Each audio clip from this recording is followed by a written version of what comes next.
네, 라스트 성공전략 2부의 문을 열겠습니다. 오늘 12월 7일장이 막 닫혔는데요. 코스피는 어제 닷새 만에 조금 벅차하는 듯한 모습이 있었지만 오늘 다시 힘을 내고 있습니다. 하지만 힘을 아주 강하게는 못 냈던 것 같습니다. 살짝 반등하는 정도였었는데 1960선을 회복하면서 1962포인트로 장이 마무리가 됐네요. 오늘 코스닥도 이틀 연속 오르긴 했습니다. 무엇보다 업종별로 등락이 참 눈여겨 볼만했는데요. IT주는 삼성전자가 장중에 92만 원까지 돌파하고 종가 기준도 90만 원을 지지한 가운데 IT주도 바짝 계속해서 상승을 했던 날이었습니다. 무엇보다 현대제철과 고리아연이 거의 5%대로 오르면서 철강도 강세를 띄었었고요. 증권주는 많게는 6%까지 시세를 냈던 날인데 전고점 돌파 앞두고 그러나 뉴욕과 마찬가지로 우리도 조금은 눈치 보고 있습니다. 목요일에 이벤트가 걸리는 것일까요? 보다 자세한 내용 한번 들어보기로 하죠. 시황센터 먼저 다녀오겠습니다. 네, 시황센터입니다. 12월 7일 화요일장이 마감했습니다. 국내 증시 모두 빨간불로 마감이 됐는데요. 더 오르고 싶었지만 대형주들을 중심으로 종목별 차별화가 진행이 되고요. 이번 주 목요일에 있을 옵션 만기일도 부담으로 작용하면서 이틀째 숨을 고르는 모습이었습니다. 코스피부터 살펴보겠습니다. 오늘 코스피는 8포인트 오르면서 1962포인트에 마감이 됐습니다. 오늘 출발은 1955포인트 상승으로 출발했는데요. 장 초반에는 외국인과 기관 쪽에서 합작으로 1964포인트까지 오르기도 했습니다. 하지만 개인 쪽에서 매물을 내놓으면서 상승폭을 줄여나가기도 했는데요. 그래도 1950선 아래로 밀리지는 않는 모습이었습니다. 외국인과 기관 쪽에서 꾸준하게 매수해주면서 1960선까지는 사수를 해주는 모습이었는데요. 수급 내용 자세하게 살펴보겠습니다. 개인 쪽에서 1,100억 원 정도의 매도 우위가 나타났습니다. 장중에 기관이 다시 한번 매수로 전환하면서 500억 원 정도 사주는 모습이었고요. 꾸준하게 매수했던 외국인 쪽에서는 오늘장 970억 원 정도 매수 우위가 나타났습니다. 이어서 코스닥 살펴보겠습니다. 2거래일 연속으로 빨간불을 켜놓으면서 마감했는데요. 오늘 1.9포인트 오르면서 504포인트에 마감했습니다. 오늘 출발 또한 상승으로 출발하면서 503포인트에 출발했는데요. 개인 쪽에서 매수해주면서 당부합권을 유지하는 모습이었습니다. 하지만 장중에는 외국인과 기관 쪽에서 매도하면서 10시 구간 지나면서 매도 약세로 전환하기도 했는데요. 개인이 꾸준하게 매수 물량을 늘려나갔고요. 외국인 쪽에서 다시 매수로 전환하면서 상승으로 마감이 됐습니다. 하지만 코스닥은 3거래일 연속으로 보폭을 좁게 유지하고 있는데요. 오늘장에서는 501포인트와 504포인트 사이에서 좁게 움직이는 모습이었습니다. 수급 내용 살펴보겠습니다. 개인 쪽에서 120억 원 정도 사주는 모습이었습니다. 외국인 쪽에서는 60억 원 정도의 매수세가 들어왔고요. 기관이 조금 부담을 줬는데요. 97억 원 정도 사는 모습이었습니다. 이어서 외환시장으로 가보겠습니다. 닷새 연속으로 하락하고 있는데요. 오늘 원달러 환율은 1원 90전 내리면서 1131원 30전에 마감하는 모습이었습니다. 출발만 하더라도 오름세로 출발했습니다. 유럽 재정위기가 우려가 다시 부각이 되면서 달러가 강세를 보였기 때문인데요. 하지만 아시아 환시에서 유로달러 환율이 반등하면서 다시 한번 하락세로 전환이 됐습니다. 닷새 연속 내리는데요. 원달러 환율은 1131원대까지 내려와서 마감이 되는 모습이었습니다. 이어서 시가총액 상위 종목군 코스피부터 살펴보겠습니다. 삼성전자를 중심으로 해서 큰 폭의 상승세가 나타났는데요. 삼성전자 오늘 장중에 사상 최고가를 다시 찍었습니다. 92만 원대까지 올랐고요. 포스코도 오늘 다시 어제 조정 하루 만에 다시 한번 반등했는데요. 1% 올랐습니다. 47만 원대까지 올랐습니다. 현대모비스가 1% 상승 흐름을 유지하고 있고요. 현대중공업과 LG화학이 반등에 성공했습니다. 신한지주와 KB금융 어제 상승 이후에 다시 약세로 돌아섰습니다. 기아차가 반등에 성공했고요. LG전자가 보합권에서 마감이 됐습니다. 이어서 코스닥 살펴보겠습니다. 셀트리온이 다시 한번 반등하면서 이번에는 34,000원대까지 찍어봅니다. 서울반도체와 포스코 ICT도 강보합권 6%로 급등했는데요. 포스코 ICT 오늘 9,000원대까지 올랐습니다. OCI 머티리얼즈가 강보합에 마감이 됐습니다. 네오이즈 게임즈와 다음도 1%대로 올랐고요. SFA는 오늘 어제 하루 상승 이후에 조정을 보였습니다. 1% 하락했습니다. 네, 이어서 특징 테마주 살펴보겠습니다. IT주들이 업황 회복 기대감에 연일 상승세를 보여주고 있습니다. 외국인과 기관의 매수세가 들여왔는데요. 삼성전자를 중심으로 해서 일제히 오르는 모습이었습니다. 삼성전자가 오늘 사상 최고가 다시 찍었고요. LG디스플레이가 1%대로 올랐습니다. 삼성전기 마찬가지로 강보합권 유지했는데요. 하지만 하이닉스는 국내 증권사의 매도 우위로 1%대로 조정받는 모습이었습니다. 네, 이어서 증권주 한번 살펴보겠습니다. 업종 지수로 봤을 때는 3% 넘게 오르면서 가장 큰 폭의 오름세를 보였는데요. 네, 대우증권이 5.8% 오르면서 강하게 올랐습니다. 우리투자증권도 3%대로 올랐고요. 나머지 종목들 3%에서 6%대로 오르면서 증권주가 강한 모습을 보였습니다. 증권주의 상승세는 연말 강세장에 따른 기대감이 반영됐기 때문으로 풀이가 됩니다. 네, 이어서 철강주도 한번 살펴보겠습니다. 기관 쪽에서 매수했는데요. 이제 바닥을 확인했다는 전망과 함께 저가 매수세가 들어왔습니다.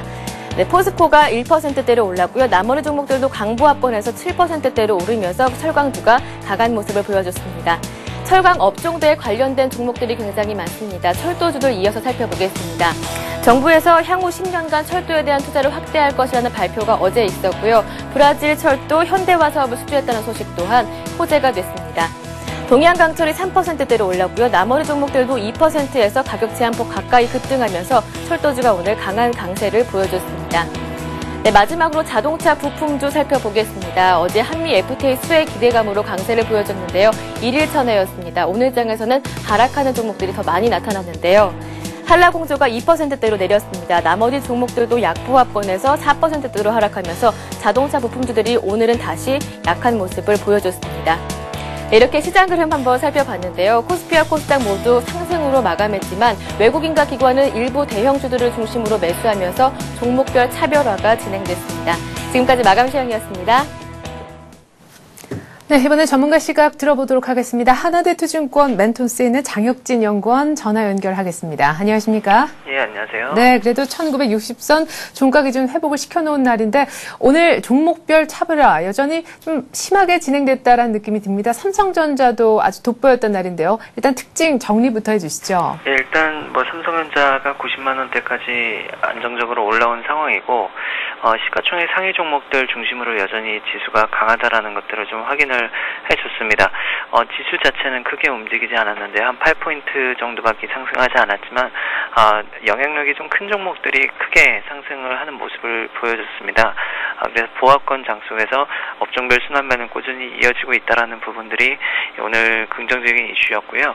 어제 같은 경우에 이제 내년 IFRS 도입 시에 약간 뭐 피해가 예상되고 부채 비율 높은 종목들이 우려가 된다라는 이야기가 나오면서 이제 조선업종이나 뭐 항공, 해운업종 등이 어제 좀 시장 심리를 악화시켰는데 오늘 그런 업종들도 좀 기술적 반등이 나와줬고요.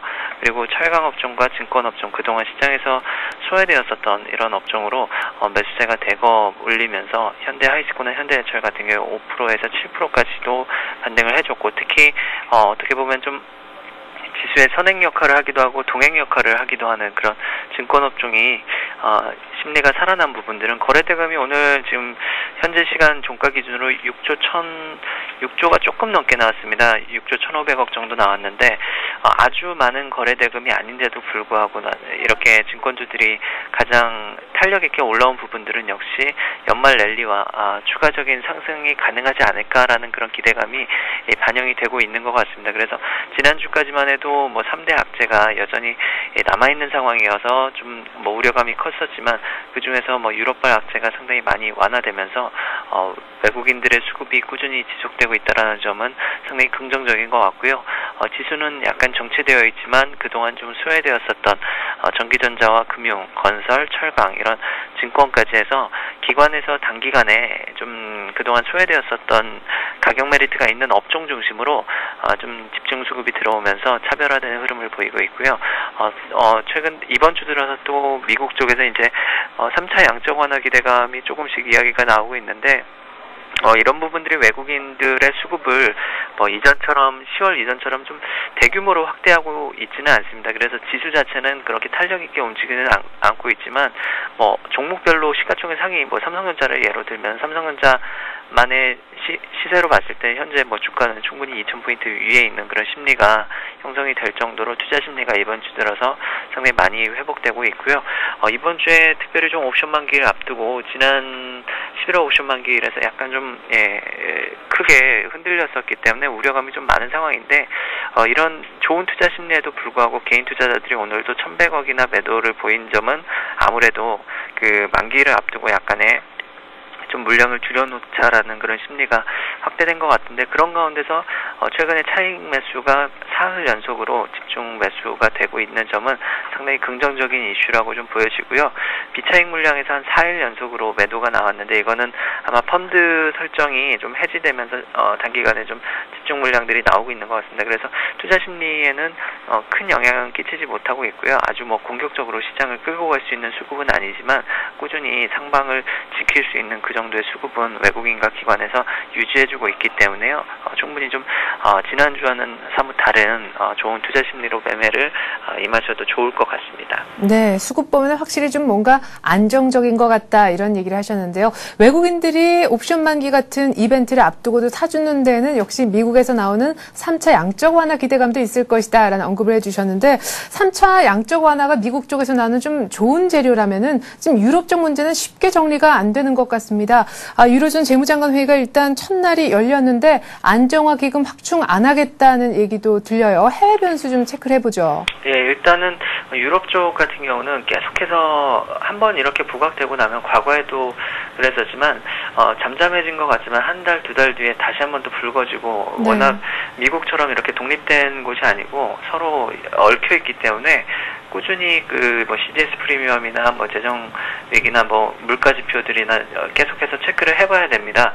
그래서 그동안 유럽의 지난주까지 시장을 눌러왔었던 악재 심리가 뭐였냐면은 올해 상반기에 7,500억 유로를 구제기금으로 이렇게 조성을 했는데 아마 스페인이 무너지기 전까지 무너진다라고 가정을 하면은 현재 쓸 수 있는 자금이 한 2,500억 유로 정도 있는데 스페인이 만약에 무너지게 되면 한 3,500억 유로 정도 그러니까 기금을 넘어서는 자금이 필요하기 때문에 그런 우려감이 상당히 컸었는데 아직 확정된 부분들은 아니지만 지난주에 외국인들이 결국 우리나라 시장을 비롯해서 전 세계 이머징 시장을 다시 사게 된 시점이 IMF 쪽에서 유럽 자금 지원 가능성이 있다라고 확인을 해줬을 때부터 외국인 수급이 살아났습니다.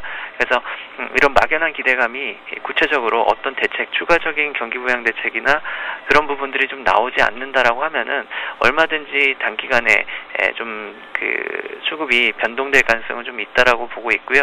그래서 유럽 구제기금 확충 여부가 좀 확실하게 결과 나와야지 또 외국인들도 지금 현재 약간은 좀 공격적으로 사지 않고 좀 약간의 관망 심리를 보이고 있는 것도 유럽발 그런 진행 과정을 좀 더 지켜보자라는 심리가 아닌가 싶습니다. 그리고 한 가지 좀 더 체크를 해봐야 될 부분들은 11월에서 12일까지 중국에서 중앙경제 공작회의가 열리게 됩니다. 그래서 지난달 물가 상승률이 소비자 물가가 4.4%가 중국이 나왔는데 이번 달에는 더 높이 나온다라는 이야기가 지금 나오고 있습니다. 그래서 지금 중국발 긴축 리스크가 여전히 끝나지는 않은 상황이고요. 여기서 이제 긴축에 대한 구체적인 방안이 나올 가능성이 상당히 좀 높이 보고 있습니다. 그래서 그게 반영이 되고 나서 워낙 지금 경기가 좋기 때문에 PMI 지표도 이번에 좋게 나오면서 시장을 좀 심리를 살려놨기 때문에 긍정적인 이슈로 오히려 악재 해소로 반영할 수도 있겠지만 그 부분들 그 이후의 시나리오를 현재에서 예측하기는 쉽지는 않은 상황이고요. 일단은 좀 올해 주 말로 갈수록 약간의 중국발 긴축 리스크에 대한 좀 대응이 리스크 관리가 조금은 필요하지 않을까 개인적으로 생각하고 있고요.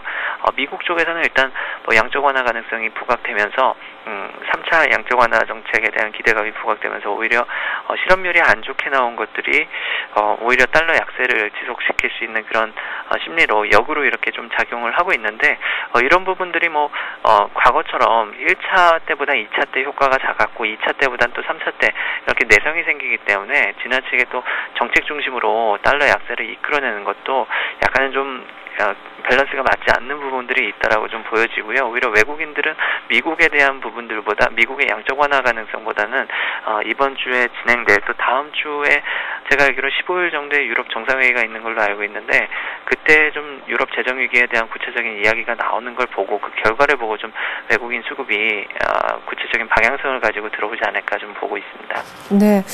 자, 오늘 업종별 순환매에 대해서도 얘기를 하셨는데요. 내일은 수요일이잖아요. 여러 가지 이벤트가 있는 문제 목요일 D-1이 바로 내일인데 더 심리는 관망이 더 짙어지지 않을까 싶기도 하거든요. 내일 또 IT주가 강세를 띨까? 이 부분도 관심인데 내일장 준비 어떻게 할까요? 예, 일단은 지난달 만기일에서 워낙 좀 크게 변동성이 있었기 때문에 지금은 전체적으로 수급 주체들이 리스크 관리를 하고 있기 때문에 오히려 하방에 대한 부분들은 어느 정도 좀 크게 걱정은 안 하셔도 되지 않을까 좀 생각을 하고 있는데요. 일단 시장 관심이 최근에 IT 종목들 올라오는 종목 보시면 LG전자나 LG디스플레이 같은 경우는 올해 4분기 실적도 안 좋은 종목인데 지난주부터 미국 소비지표 좋게 나오기 시작을 하면서 이쪽을 기관에서 집중 매수하고 있습니다. 이런 부분들을 보시면 아무래도 4분기 실적보다는 시장의 관심이 내년 경기 회복 여부에 대해서 이제 조금씩 관점이 바뀌고 있는 것 같다라고 말씀을 드리고 싶고요. 그래서 계속 연말까지는 소비 수혜가 예상이 되는 또 양적 완화 정책이 지속되면 결국 수혜가 되는 쪽이 IT 쪽이기 때문에요.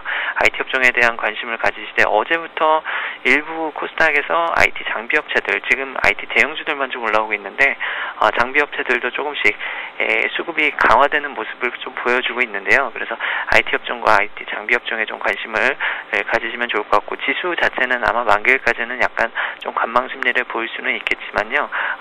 종목별로는 계속 어제 오늘 보여줬던 것처럼 지수보다 종목이 강한 장세가 좀 이어지지 않을까 싶고요. 또 개인적으로는 최근에 먼저 좀 조정을 많이 받았었던 종목 중에서 지수랑 같이 동행하는 업종이 있는데 지주 관련사들의 흐름이 수급이 상당히 강화되고 있습니다. 특히 IT를 끼고 있는 지주사인 LG 같은 종목도 그렇고 요새 수급이 상당히 강화되는 모습을 보이고 있는데요. 지수의 기대감이 높아지는 만큼 또 실적이 상당히 좋은 만큼 자회사들의 실적이 좋은 만큼 지주 관련주들도 충분히 최근에 보시면 트레이딩 할 수 있지 않을까 좀 생각하고 있습니다.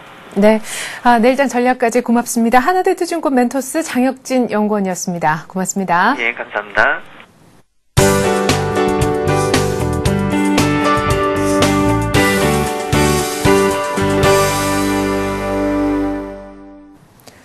이 시각 주요 뉴스입니다. 정부는 내년 서민 물가 안정을 위해 농수산물 수급 안정에 1,000억 원을 추가 투입하기로 결정했습니다.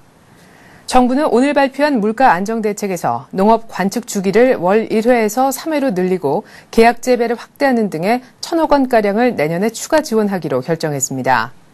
아울러 단체 급식 식재료의 전자 조달을 통해 직거래를 확대하는 등 유통 구조 또한 개선하기로 했습니다.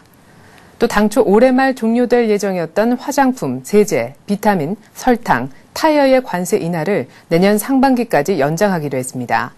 여기에 유모차, 아동복, 식용유, 밀가루, 마늘 관세를 신규로 내년 상반기에 인하하는 방안도 추진됩니다. 금융당국이 옵션 만기 쇼크 재발 방지를 위해 앞으로 프로그램 매매에 대한 불공정 거래 감시와 제재 수준을 강화하기로 했습니다. 금융위원회와 금융감독원, 한국거래소 등이 오늘 발표한 옵션 만기 폭락 사태 후속 조치 등에 따르면 결제 위험이 높은 경우는 사후 증거금이 아닌 사전 증거금을 부과하는 방안이 추진됩니다. 또 옵션 거래가 포함된 미결제 약정 수량을 제한하는 방안도 검토하기로 했습니다. 금융당국은 프로그램 매매 신고 시한을 철저히 준수하도록 하는 방안과 미신고나 지연신고에 대해선 제재 수준을 강화하는 방안도 수립했습니다. 체결률이 극히 낮은 일정 수준 이상의 허수성 호가에 대해서도 제재합니다. 올해 연말정산부터는 주택 월세도 소득공제 포함됩니다. 국세청이 오늘 발표한 근로소득 연말정산 종합 안내에 따르면 올해부터 저소득 근로자에 대한 월세 소득 공제가 신설돼 총 급여 3천만 원 이하의 무주택 세대주는 300만 원 한도 내에서 40%를 공제받을 수 있습니다. 또 사업자뿐 아니라 근로자도 기부금 공제 한도를 초과한 경우 기부금액을 다음 과세연도의 2월에 공제받을 수 있습니다.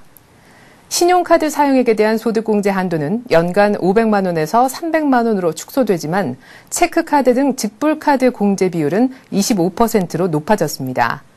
특히 올해부터는 과세 표준 소득이 1,200만 원에서 8,800만 원 이하인 경우 소득세 기본세율이 1%포인트 낮아집니다. 구글과 삼성전자가 손잡고 세계 최초로 안드로이드 2.3 기반의 스마트폰을 제조해 공개했습니다. 구글은 오늘 자사 블로그를 통해 세계 최초로 진저브레드를 탑재한 넥서스 S를 소개했습니다. 넥서스 S는 4인치 슈퍼 아몰레이드 디스플레이, 500만 화소 카메라 등을 갖췄으며 인체 공학적 커브 형태 디자인이 적용됐습니다. 넥서스 S는 또 자이로 센서를 탑재해 사용자가 상하 좌우로 움직이며 실감나는 게임 콘텐츠를 즐길 수 있습니다. 구글은 삼성과 하드웨어와 소프트웨어 측면에서 밀접한 연계로 최신 안드로이드 플랫폼을 적용한 넥서스 S를 공동 개발했다고 밝혔습니다. 네, 이상으로 12월 7일 수요일 라스트 성공 전략 마칩니다. 고맙습니다.